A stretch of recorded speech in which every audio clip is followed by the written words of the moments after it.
Hi everybody, Thursday the 7th of August and another day in my daily diaries of how I look after my wife with Parkinson's and dementia. I've dropped Angie off this morning, Thursday again, at the day centre. Struggled getting out of bed because she's just tired, she wouldn't open her eyes. So anyway, I did, I managed to get her up and she had half a banana, that was all she had. She thought she wouldn't eat much else. And half a cup of tea. So by the time I got her there, got her out of the car and wheeled her in, it was probably about 9:30. Put her in a big comfy chair, and that was it. She still eyes were shut, still, so they just said, "Oh, we'll leave her for a bit, and then wake her up after." So I don't know, because even yesterday she was tired. Yesterday, I tried waking her up in the morning. Well, I thought I'll leave her first because, well, that's right, that carer was supposed to be coming to get her up, washed and dressed. I booked him in, remember, for 10 o'clock. So at 10:20, still no sign. So I thought, well, I need to get Angie up now and get her breakfast. So, all right, Angie, do you want to get up? And no, I want to stay in bed. So she actually said, I want to stay in bed, not just sort of no or 5 minutes or. So I thought, oh, well, sorry, then leave it, and if the carer comes, then, I'll just tell her to leave it out. Anyway, 11:15, the doorbell rings. It's the carer. Morning, come to see Angela, because it's a different one from the other day. It wasn't Precious. And I said, you're supposed to be here at 10. So she looked on the road, she said, well, I've got you down for 11. On my row seat, it's 11 o'clock. So, I mean, it wasn't nasty with her, so I just said, well, it's no good at this time. It's booked for 10 for a reason, so that you can get her up, washed and dressed, and explain to her, I said, the tablets have to be taken at 12, she can't eat after 11, So, I said, and she's still in bed anyway, so, I would send you, even if it was, your timing was right, I'd send you away. I know it's probably teething problems, but the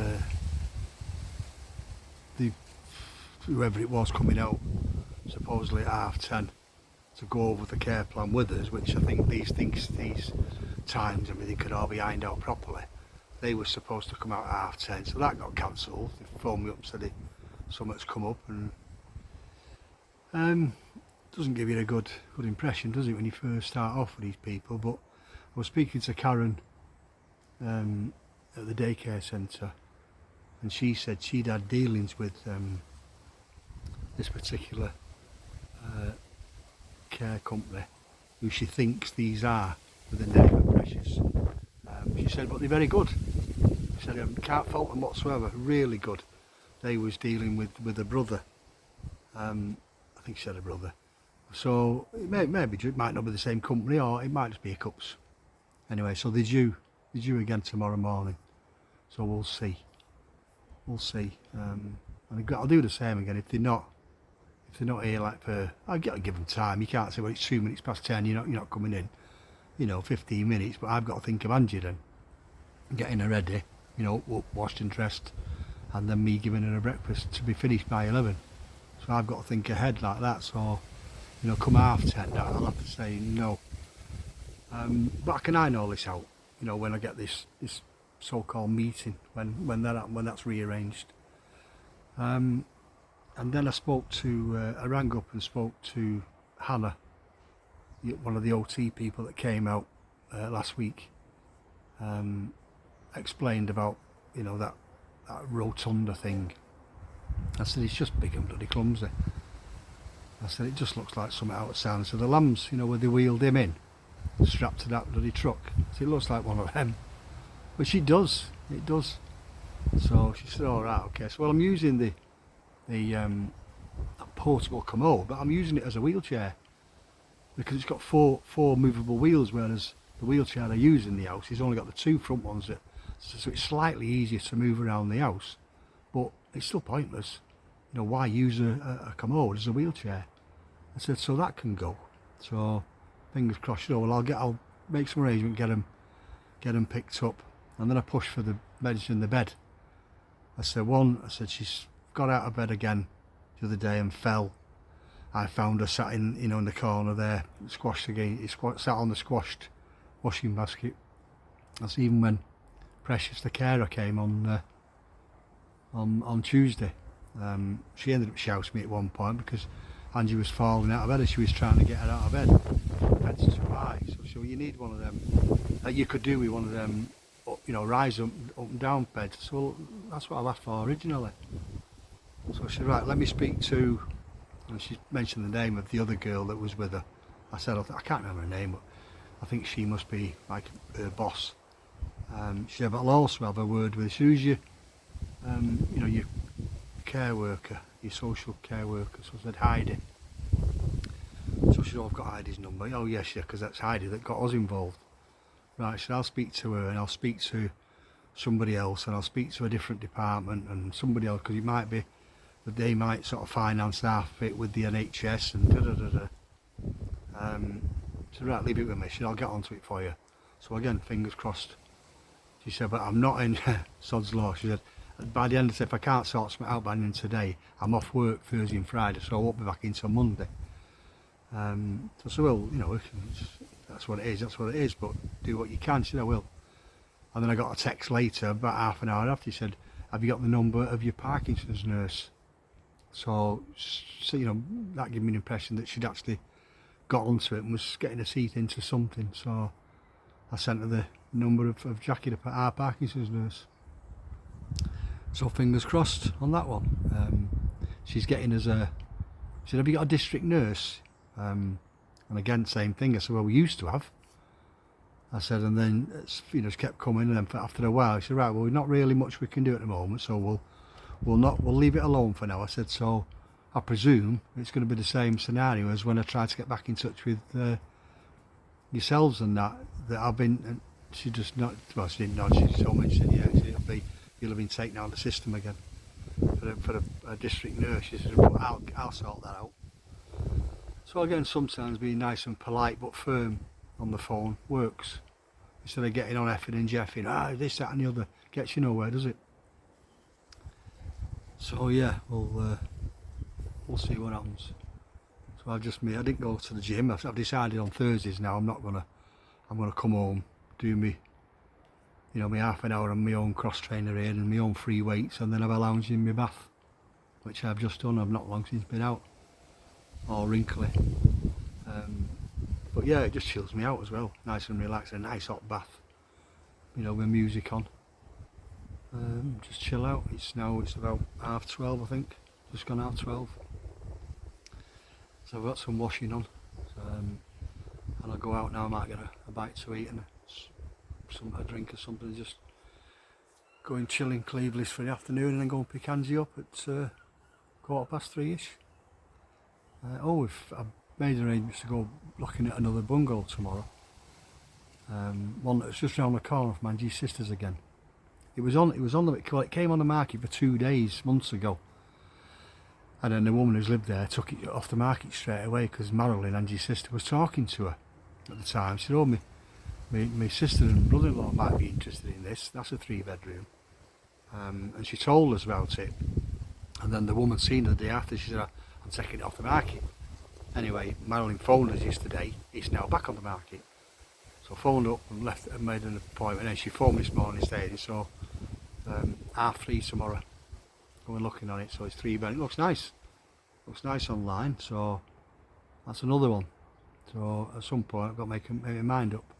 So at the moment that 4-bedroom one's in the running. It's a contender. And I think this one will be, from going off the pictures and what I've seen outside.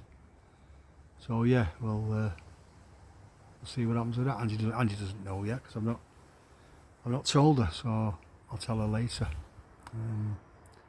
Not that she just comes along with me now anyway. So Saturday, our lad was supposed to be coming over Saturday, but I just put him off. Told him to come Sunday because Saturday it's the granddaughter's 13-mile trek in aid of Alzheimer's again. On Saturday.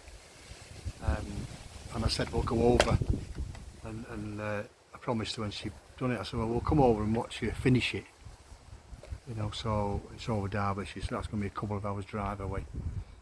do that, but it's such a coincidence. It's August the 9th, and it's exactly 4 years to the day, August the 9th, 2021, that Angie got a diagnosis for Parkinson's. Isn't it weird, that? Really weird. And then you start thinking, it's 4 years, that's all it is, it's 4 years. And it's done so much, it's taken so much from her, well, from us, all within 4 years. You know, and you hear other people, and I know I keep going on about it, and other people can go for years and 20, 30 years and still don't get to the stage that Angie's at now, which is where the Parkinson's nurse is convinced it's Parkinson's plus, a more aggressive form of Parkinson's, which actually does only have a lifespan. I don't want to say that, but it does. Parkinson's doesn't kill you. You can live, you know, forever with it. Something else will kill you, maybe a fall from Parkinson's, or you know, a pneumonia or something, or a choking, or you know, something associated with Parkinson's. But Parkinson's itself won't kill you, but Parkinson's plus does. They say between, you know, 5 and 7 years. Well, Angie's 4 years diagnosed on Saturday. You know, so they don't diagnose you on the day you get it, do they? You know, you've already had it and you get your symptoms, and then you get your diagnosis. So I don't want to think down that line anyway, but anyway, so yeah, so that's what we're going to do Saturday. So I'll just try and get Angie to bed early tomorrow night. I know she can have a kipping car going there Saturday, but it's still not the same. Last night she was well away on the couch again, come 10 o'clock, properly asleep, but she'd been using that popper thing again. Started with her hair, twizzling her hair, and I give her the popper, and it actually just slowed her down, put the ice pack on her back, slowed her right down. Next thing I looked, and mouth were open, eyes were shut, and head were back, and she was in the asleep mode, not just the eyes closed mode. So it certainly helps to relax her, that popper thing. Right, so I'm going to get off now. It's just getting a bit breezy, and I'll go and have a chill for a couple of hours before I go and pick Angie up. So again, it's repetitive time, so if you get a chance, have a look at the Just Giving link on the profile page, and have a look, give a couple of quid towards it if you can, donate a couple of quid. I think she's about 4th, the highest raising money earner out of them all that's doing it. There's somebody in first place, they've got up to about 6,000 quid. I think Cordeli's 14.5, getting on 15. We set a target of 1,500 quid. So I'm hoping we get there. I think she's on about 14, 14.20, something like that now. So I'm hoping we get to 15. So again, but have a look at it if you can, and if you can't, it doesn't matter.